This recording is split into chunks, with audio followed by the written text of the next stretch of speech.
मंडल देश के अंदर किसी भी विधानमंडल का सबसे बड़ा विधानमंडल है। स्वाभाविक रूप से यहाँ पर जनता से जुड़े हुए, विकास से जुड़े हुए जिन मुद्दों पर माननीय जनप्रतिनिधिगण चर्चा करते हैं, देश के अंदर वह एक नजीर के रूप में देखी जाती है। पिछले 8 साढ़े 8 वर्ष के अंदर उत्तर प्रदेश विधानमंडल ने अनेक उपलब्धियां हासिल की हैं, अनेक महत्वपूर्ण मुद्दों को चर्चा का विषय बनाया है, जनता से जुड़े हुए मुद्दों पर सार्थक चर्चा को आगे बढ़ाने का काम किया है। और इस बार का सत्र भी काफी महत्वपूर्ण सत्र है। इसमें जनता से जुड़े हुए मुद्दों को लेकर 25 करोड़ की आबादी की आकांक्षाओं को पूरा करने के उद्देश्य से विधायिका की भूमिका किस रूप में आगे बढ़ती है, इन सब पर बहुत महत्वपूर्ण एजेंडे के साथ हम लोग इस सत्र में, यहाँ पर मानसून सत्र में यहाँ पर उपस्थित हुए हैं। आज से सत्र प्रारंभ होगा, तो सत्र प्रारंभ होने के साथ ही क्वेश्चन आवर, जिसमें माननीय सदस्यों के द्वारा जनता से जुड़े हुए महत्वपूर्ण मुद्दों को प्रश्न पूछे जाएंगे। 0 आवर में अपनी बातों को रखा जाएगा और सरकार की तरफ से उन सब का एक सार्थक जवाब भी उपलब्ध करवाया जाएगा। इसके साथ ही अन्य महत्वपूर्ण मुद्दों पर मानसून सत्र है, तो स्वाभाविक रूप से बाढ़ से वे मुद्दे भी उठ सकते हैं। इसके अलावा अत्यधिक बारिश के कारण जल जमाव से जुड़े हुए मुद्दे भी उठेंगे। सरकार के स्तर पर क्या कार्रवाई हो रही है, स्वास्थ्य से, शिक्षा से जुड़े हुए मुद्दों पर सरकार ने पिछले 8 साढ़े 8 वर्ष के अंदर जो कुछ भी किया है, इन सब मुद्दों पर भी परिचर्चा होगी। यह सत्र इस बार का इसलिए भी महत्वपूर्ण होगा कि आदरणीय प्रधानमंत्री जी की प्रेरणा से देश की स्वाधीनता दिवस का अमृत काल का यह 3रा वर्ष है। और इस 3रे वर्ष में यद्यपि प्रधानमंत्री जी ने देश की स्वाधीनता दिवस के अवसर पर पूरे देशवासियों को विकसित भारत के साथ जुड़ने का आह्वान किया था।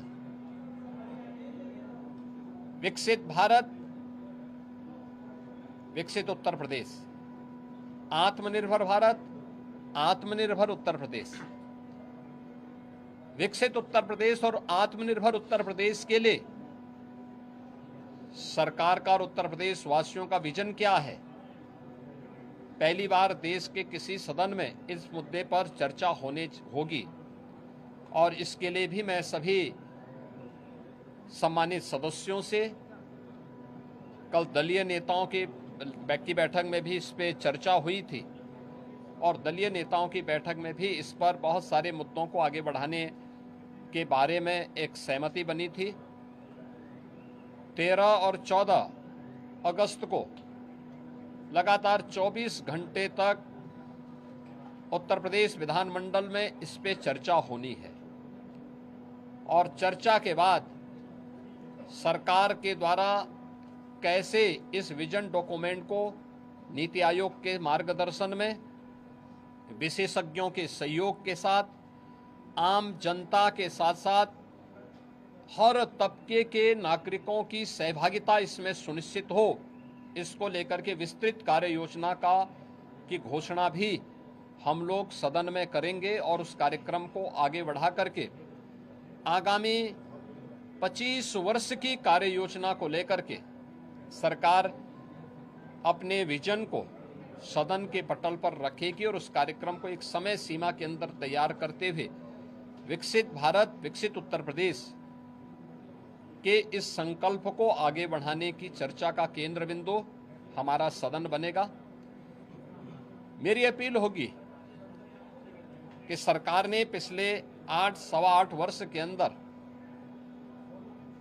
प्रदेश के विकास को लेकर के, प्रदेश की अर्थव्यवस्था को लेकर के, प्रदेश के इंफ्रास्ट्रक्चर को लेकर के, प्रदेश में गरीब कल्याण को लेकर के, समाज के हर एक तबके को लेकर के, क्या गांव है, क्या गरीब है, क्या किसान है, क्या श्रमिक है, क्या युवा है, क्या महिलाएं हैं, क्या व्यापारी हैं, इन सब के उत्थान के लिए बेहतरीन प्रयास किए हैं और उसकी चर्चा देश के अंदर भी होती है। देश उसको सराहता है। तमाम राष्ट्रीय और अंतर्राष्ट्रीय संस्थाओं ने उसकी मुक्त कंठ से प्रशंसा की है। उत्तर प्रदेश के परसेप्शन में जमीन आसमान का अंतर आया है, लेकिन उस सब के बावजूद हम स्वागत करेंगे उन सभी प्रस्तावों का जो सदन में चर्चा के लिए आएंगे, जनता से जुड़े हुए होंगे, उत्तर प्रदेश के विकास से जुड़े हुए होंगे, उत्तर प्रदेश के युवाओं से जुड़े होंगे। उन सभी मुद्दों पर चर्चा करने के लिए सरकार तैयार है। सरकार ने अपने कार्यक्रम का हिस्सा भी बनाया है कि इन सब पर जवाब सभी विभाग उसका उपलब्ध कराने के लिए तैयार होंगे, लेकिन एक सार्थक चर्चा हो, नकारात्मकता न आए, न्यूसेंस क्रिएट करके हम लोग जनता के जुड़े हुए मुद्दों पर समय को जाया न करने दें। ये मेरी अपील सभी अपने प्रतिपक्षी दलों से भी होगी कि वे इन सभी बातों को ध्यान में रख करके अगर सदन में इन मुद्दों पे चर्चा कराएंगे तो एक सार्थक चर्चा भी हो पाएगी, हम किसी निष्कर्ष पर पहुंच पाएंगे।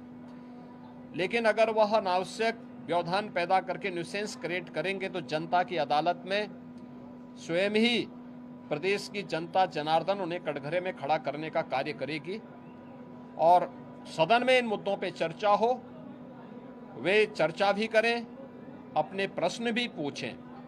मुद्दों पर आधारित किसी भी चर्चा का जवाब देने के लिए और उस बहस को सार्थक स्तर तक पहुंचाने के लिए सरकार का पूरा सहयोग प्राप्त होगा। सरकार इसमें पूरी तरह तैयार है। मैं एक बार फिर से उत्तर प्रदेश विधानमंडल के सदन की कार्रवाई को प्रारंभ होने के अवसर पर प्रदेश भर से आए हुए सभी माननीय सदस्यों का हृदय से स्वागत करता हूं और मुझे विश्वास है कि स्वाधीनता दिवस के पूर्व हम लोग उत्तर प्रदेश के विजन डॉक्यूमेंट को प्रदेश के अंदर चर्चा का केंद्र बना करके आम जनमानस को पहली चर्चा का केंद्र विधान भवन, हमारी विधानसभा, विधान परिषद में इस पर हो और उसके उपरांत आम जनमानस के भी हम इस मामले में सुझाव लेंगे, अलग अलग तबके के सुझाव लेंगे। फिर इसको लेकर के हम लोग उन सुझावों को कलेक्ट करने के साथ ही उत्तर प्रदेश को एक व्यापक कार्य योजना देने में सफल होंगे। वो विजन डॉक्यूमेंट के रूप में विशेषज्ञों के साथ मिलकर के आगे बढ़ेगा और जब भारत 2047 में विकसित होगा तो उत्तर प्रदेश भी विकसित भारत की यात्रा में विकसित उत्तर प्रदेश बनकर के तैयार हो। इस विश्वास के साथ यह चर्चा का केंद्र बिंदु हमारा सदन बन सके।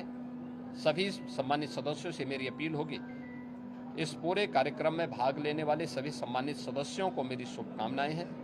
धन्यवाद। अखिलेश यादव ने 24 घंटे सदन चलाने को लेकर कहा है कि पागलपन है। देखिए, ये विकास के प्रति सरकार और भारतीय जनता पार्टी की प्रतिबद्धता है। स्वाभाविक रूप से उनके एजेंडे में विकास नहीं है।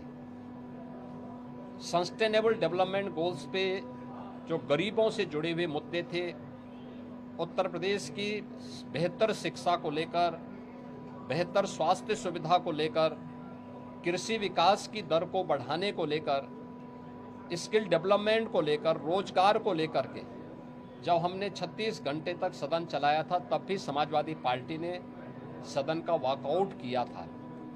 तो ये लोग, विकास इनके एजेंडे में नहीं है, इसलिए वे लोग इस प्रकार की वे सिर पैर की बातें बोल करके